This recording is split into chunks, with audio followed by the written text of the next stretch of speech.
Katie here. This March marks 5 years since the COVID-19 lockdown. And this community told wonderful stories during that time. And it really felt like we were sharing the moment together. So to mark this 5-year milestone, we're using our Bittersweet Life past episodes to look back and revisit that time. And I want to thank you again for being with us during all of that. It made the time feel more global and less lonely, like we really were in it together. And that's a feeling that I and Tiffany were very grateful for. So thank you, and enjoy this look back at the stories you told and what life was like 5 years ago. Hello, and welcome to the Bittersweet Life. If you're new, I'm Katie Sewell. I live in Seattle. My co-host Tiffany Parks is in Rome. Normally on the show, we explore life and life abroad and how the decisions we make affect us for good and for bad. But now, today, we are in a different and unique position as people living in the epicenters of a worldwide pandemic. Seattle is where the first coronavirus death occurred in the United States, and Italy, where Tiffany is in total lockdown. Maybe you are too. Let us keep you company. Okay, on with the show.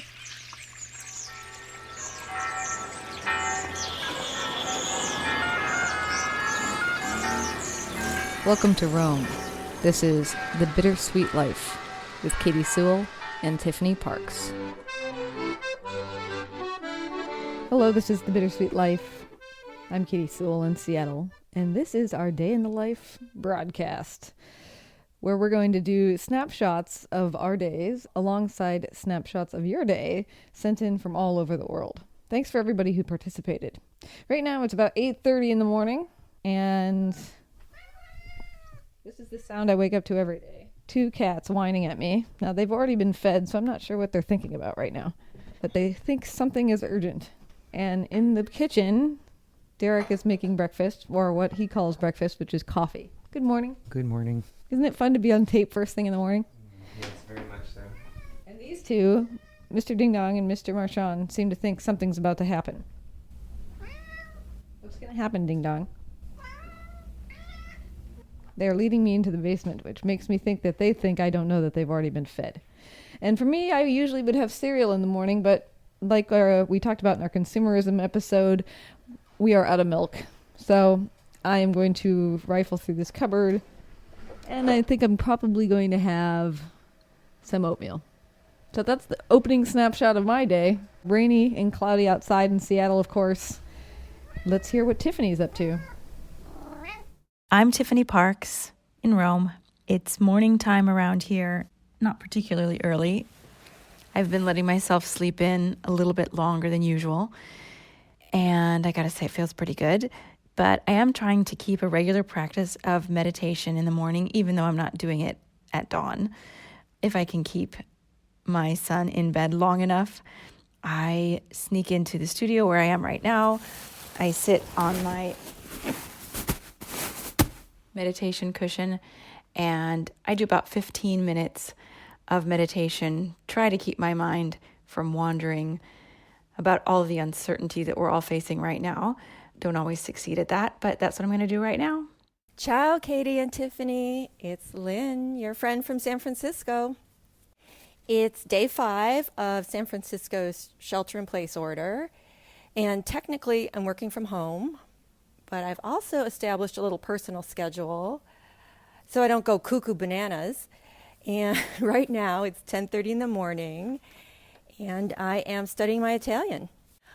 Ho avuto I programmi di andare in Italia ad aprile per studiare l'italiano a Bologna, ma adesso certo non posso. Ma continuo a studiare. I am determined to look at the positive and have some personal growth come out of this. So, agli italiani, mi scusi per il mio brutto italiano. Avete una bella lingua. Non così. Non ancora. Thank you, Katie and Tiffany, for keeping this podcast going. It's nice to hear your voices at this time, even though Katie abandoned me in San Francisco. I'm heartbroken over what's happening in Italy, although it seems we're not far behind. So the world is with you, Italy. Take good care of yourselves, guys. I miss you, Katie. Thank you again. Grazie ancora. Ciao. My name is Dana Zoller, and I live in Palm Desert, California. It is a little after 10 a.m., and I'm working outside, actually sandpapering my bathroom cabinet doors, because I've had a long list of projects, and one of the things I've wanted to do since we moved into this house a couple years ago was to repaint the cabinets in the guest bathroom and in our master bathroom, and that's what I'm working on today, making a smooth surface on my bathroom cabinets. So there you have it. Hi, my name is Scott, and I am currently in an unfinished basement in Arvada, Colorado.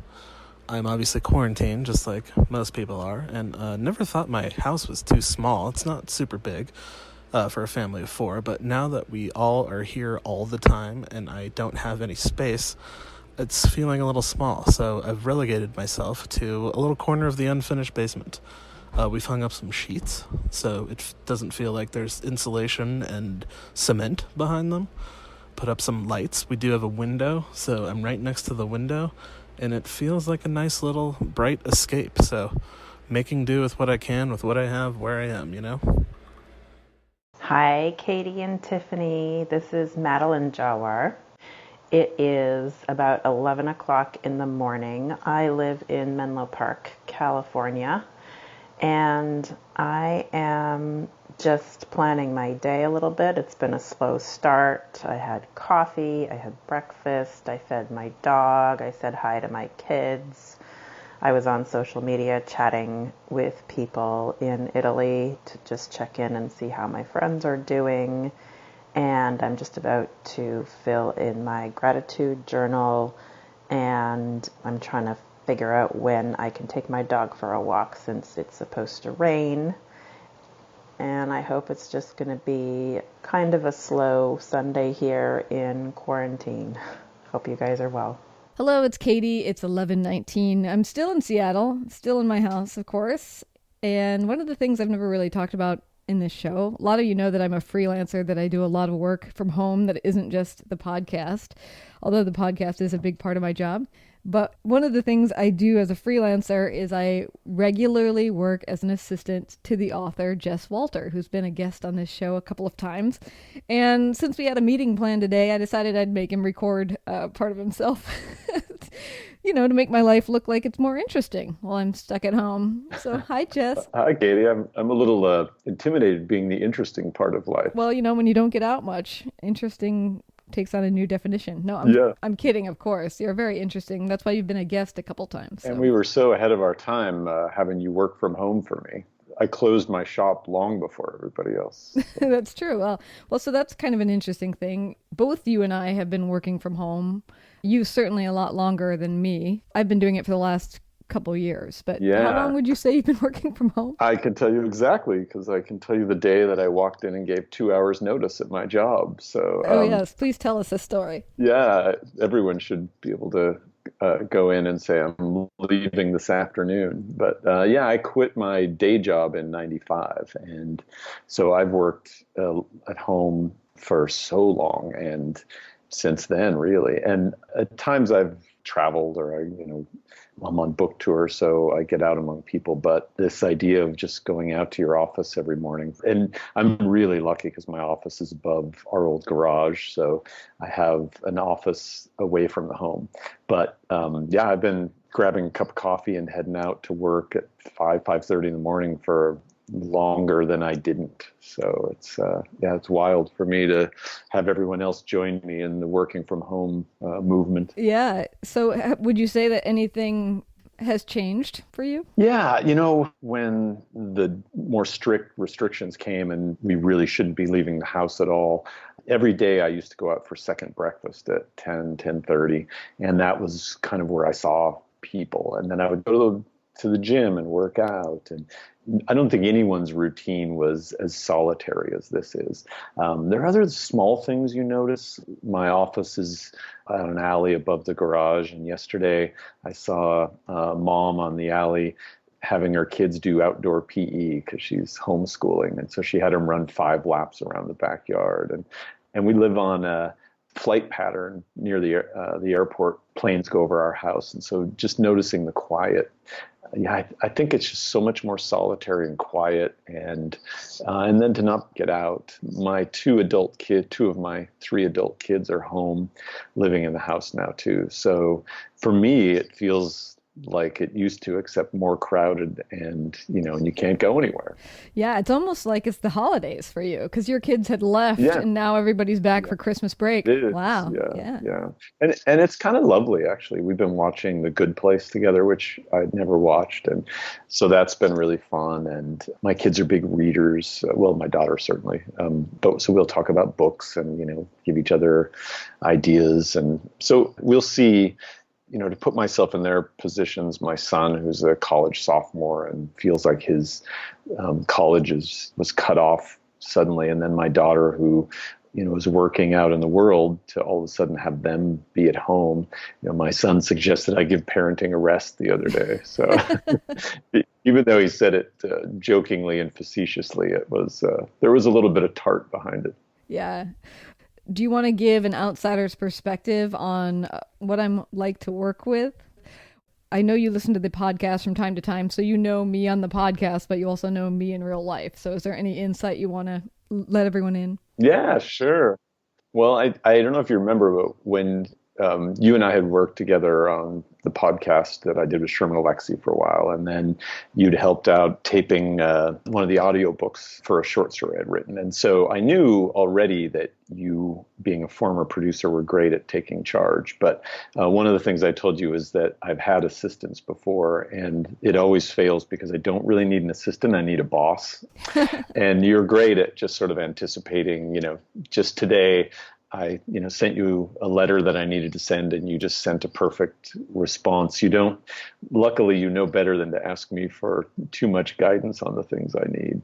So yeah, you've been great to work with, your organization. And I think the fact that you're a writer too, having you do research and having you do copy editing on the novel that I just finished has been invaluable. So you're the employee of the month. Woo. Again, the only employee, but the employee of the month. So. I've never had it so easy becoming employee of the month. Yeah, it comes with no monetary reward, No. And there's no plaque in the office, unfortunately. But there's no other challengers either, so it's just... Not right now, no. I love those people who take pictures of their cats and dogs and call them their coworkers. So I suppose you've got a really old cat to contend with. But Yeah. So far, you're still winning. Well, and who knows, as long as those kids stick around, you may end up having to put them to work. We'll find out how long this quarantine lasts. If I have to give it a rest as a parent, I'm sure I'll have to give it a rest as a boss too. Right. Well, thank you so much for giving us a glimpse into your day. Thanks, Katie, and thanks to you guys I've felt like hearing Tiffany talk about Italy. It's like these reports from our near future, and so I think for, those of us who've gotten to listen to the show, and then Seattle, I think, has been a few steps ahead of most of the rest of the country. So I feel like you guys have, in addition to the entertainment you usually offer, it's been a great service you've provided. No, thank you. And actually, because you've been so gracious as to do this, I should let you tell everybody what your book is and when it's coming out. Yeah, it's called The Cold Millions, and it's coming out in October if we still have books then. Yeah. So hopefully people will find their way to it. Thanks, Jess. Thanks, Katie. And for what it's worth, I like working with you too. Oh, good. That's good. Well, there's no feedback. What are those things called when you have like the up-down feedback? The evaluation. Yeah, there's no evaluation of the boss at this company. No. So he's a train wreck. I really do find most of the projects, maybe not the redesign of your website, but most of your projects really interesting. Yeah, get on that, by the way. Yeah, I know. I got to get to work. All right. Thanks, Jess. Thanks, Katie.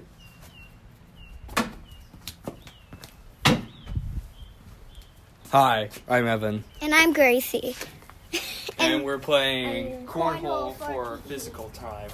So it's almost 11 a.m. and you're getting PE time outside in the sunshine Well, that didn't work. playing cornhole. Has anyone gotten any in the hole yet? Evan did. Okay. And all right. It's Tiffany in Rome again. It's about 11 a.m. and I'm about to start my daily reading lesson with Aurelio.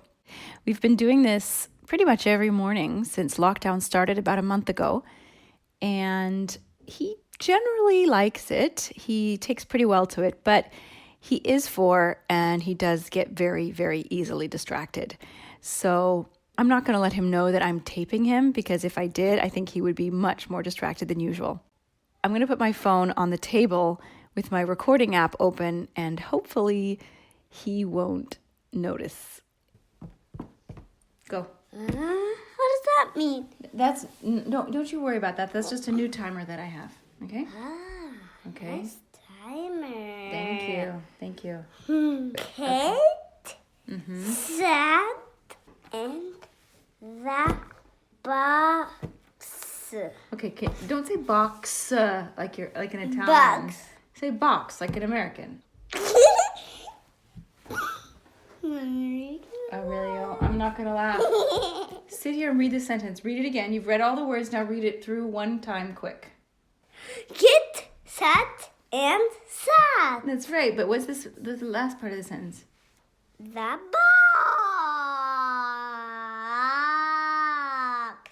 So the whole sentence? You just said it. Say it again. Okay. Kit sat, and sat in the box. Very good. Okay. Next sentence. Here we go. We're almost done. Lad with a D, not a T. Lad. No, not latte. Are you American? Yes. No. Say it like an American. Lad. That's right. After good night, what's the rest of that? Maybe if you do a good lesson. No. Yes. I don't want to say if you get a good lesson. No. I wanted to say yes if you do a good lesson. Yes, if you do a good lesson. Okay. Thank you. That's more like it. Okay, can you please read? What does this say? Kit has 6 cats. Very good. And what does it say here? Okay. All right. So many times. It's hard when you're starting to learn, but once you get it, you got it, and you never forget it. Okay? Yes, I forget. No, you won't. You will never forget it. Good morning, Katie. This is Judy from Fairbanks. Our lives up here in the far north go long just like usual. We are almost all fairly introverted people, so the social distancing doesn't seem to be too hard from my point of view. Most people are, I think, being kinder than usual. I got pulled out of a snowbank by a fella down the road I hadn't even met before. People at the store are going out of their way to do kind things. So there's some bright spots in all this. Hope everyone else takes care. Hi, Tiffany and Katie. I am here in southeast Wisconsin. This is Nancy McConnell. I'm walking my dog on a very snowy Wisconsin morning. I was surprised to wake up and see so much snow and a little grumpy. I'm not a snow fan, but I decided snow was the least of our worries. So I'm out here enjoying the pretty Christmas look of our March day. Stopped very briefly to, at a distance, chat with one of the neighbors who was chalking on her sidewalk. Something fun our neighborhood's been doing is we've been writing messages on the sidewalks in front of our house, so when we walk around you can see encouraging messages from your neighbors and some pretty artwork from the kids. So it's been a nice way to kind of keep the spirits up. When I get home, do a little writing, I have a phone date at 1 o'clock with a friend out in Virginia. We're going to have a chat, and that'll be my day for today. I really appreciate listening to you guys. Take care. Bye. Hello, this is Teresa in Port Townsend. It is 12:30 in the early afternoon, and it is currently hailing outside as I try to work in my garden. Enjoy your day. Good morning, Katie. It's Judy again from Fairbanks, Alaska. One thing I forgot to mention, is my husband is a psychologist and counselor in town and a retired professor, but he supervises counselors for their licensure. And he's seeing a whole lot of tension in the counselors, and the counselors are seeing it in their clients. Some of these are people in a great deal of need with recovery problems. So, like I said in my email, I don't want to make light of the impact this is having, but there are glimpses of light always in some darkness. So I just wanted to share that with you too. Thank you. Bye. Hello, it's Katie again in Seattle. It is almost 1:30 in the afternoon, and I'm filling up my tea kettle, which, as you all know, Tiffany accuses me of drinking too much tea, but it's true, I do drink a lot. Once I put a tea kettle that is electric up in my home office, I found that, every time you get a chill, just turn on the water again. But the reason I'm putting on tea is also because I'm about to go into therapy. Putting the tea kettle on here, turning it on. Now, you would think I'd be nice enough to let you listen in on it, but there's no way I'm going to do that. And the way I'm feeling about it right now, to be honest, is I'm not really looking forward to it.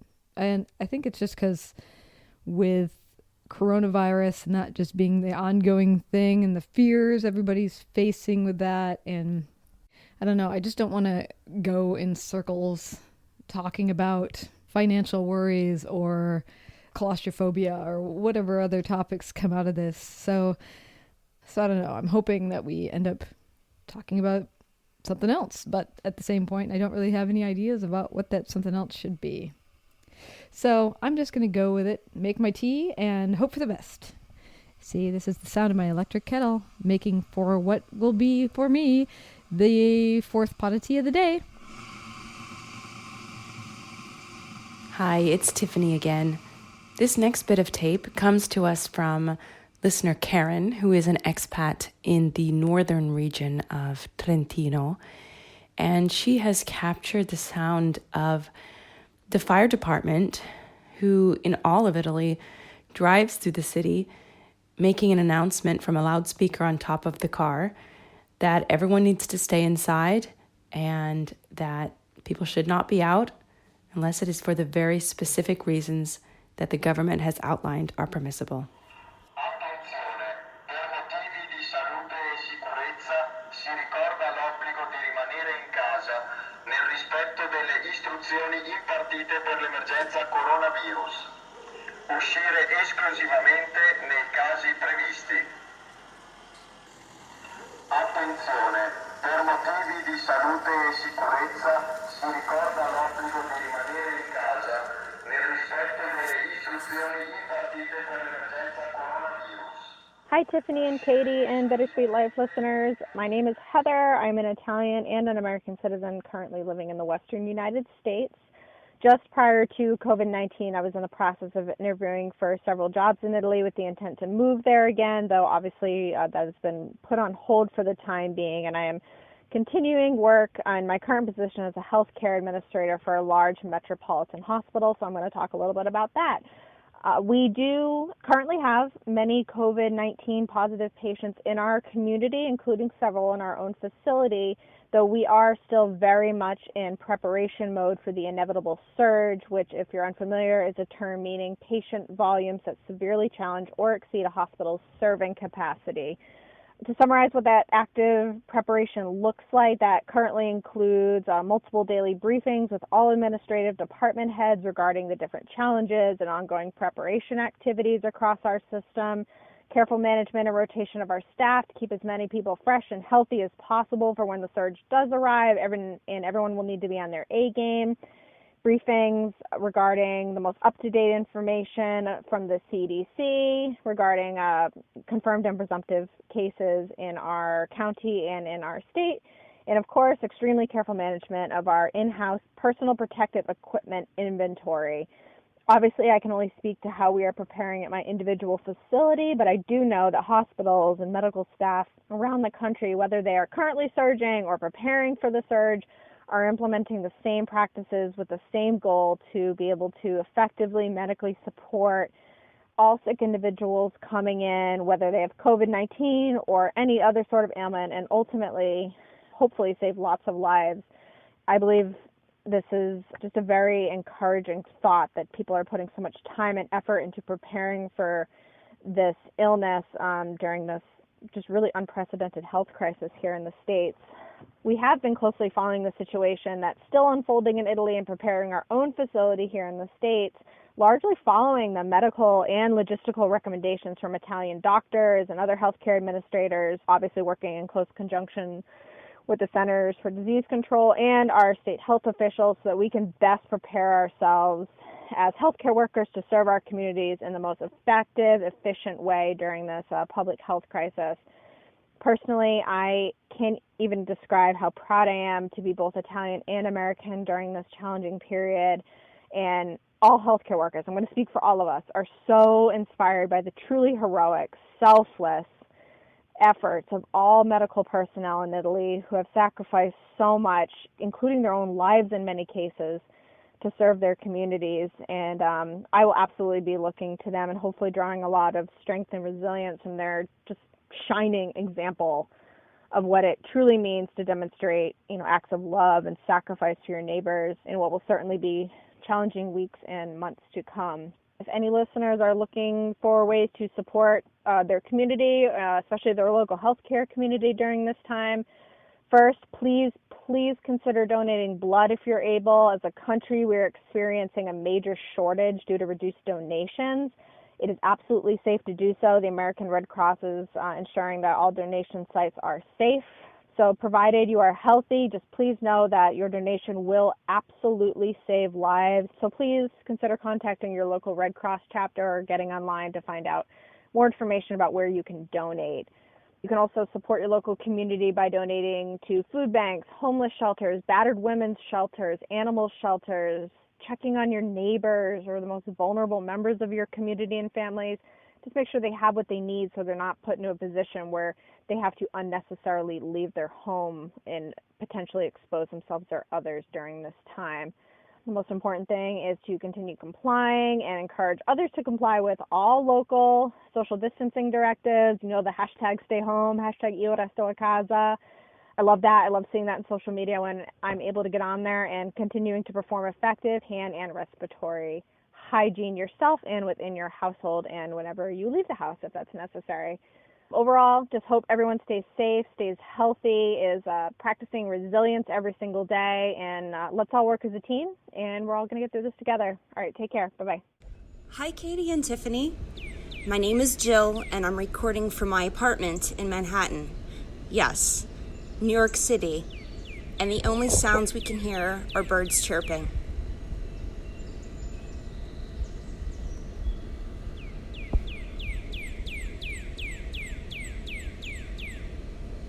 Hey, this is Rommel. I'm in New Jersey.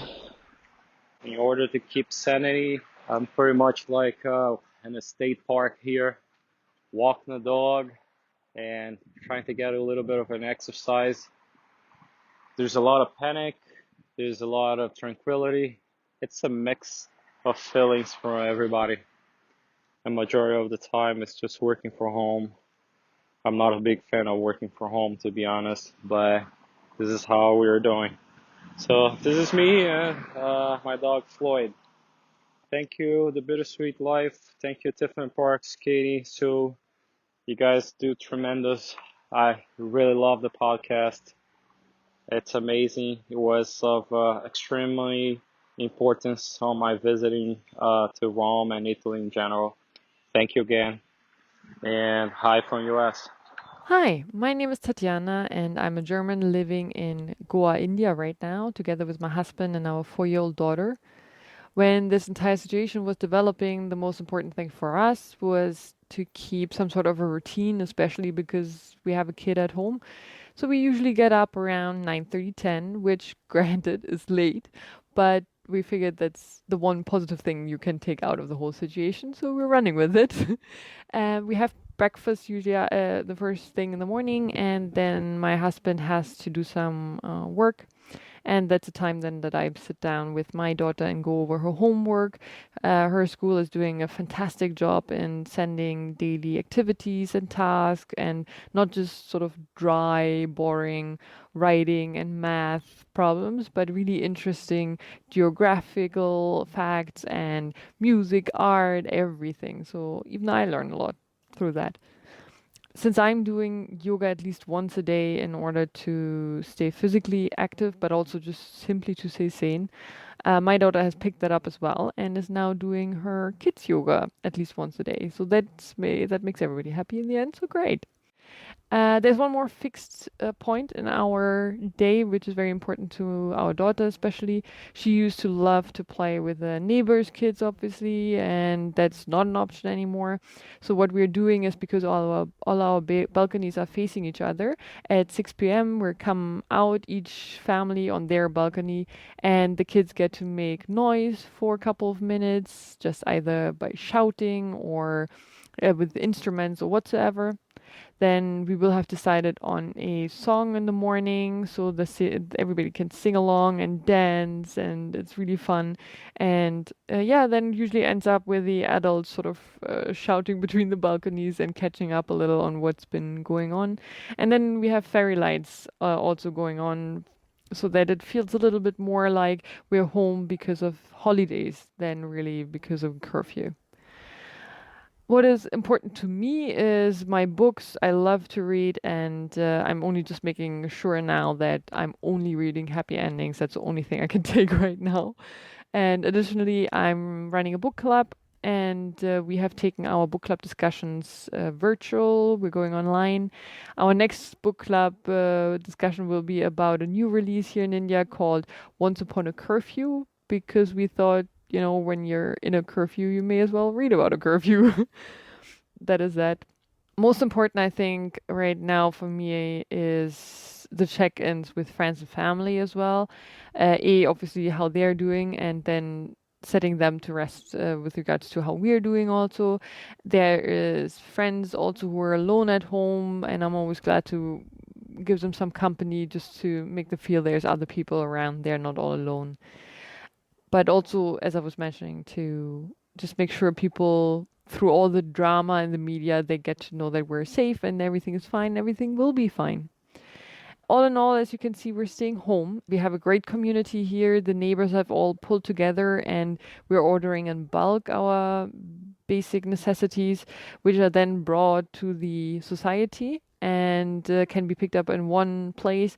But there's huge amount of discipline, etc. So there won't be any crowding or whatsoever. People really come one by one to pick up their things, and it's a really lovely thing to see that people pull together in those kind of situations when you need it the most in the end. So far from us in Goa, everybody stay home, stay healthy, stay happy. Bye. Hi, Katie here. This is a big show, so we are splitting it in two just in case you have somewhere to be, which maybe you don't, but at least something else that you need to do. If you don't, part 2 is available right now. So go and get it. And a big thank you to all you listeners who sent in your voice memos. If you're listening and feeling inspired to share a snapshot from your life, just record yourself, start a voice memo, and talk into it. It's never too late to send us your voice, your world. Just send it to thebittersweetlife@mail.com. All right, go find part 2.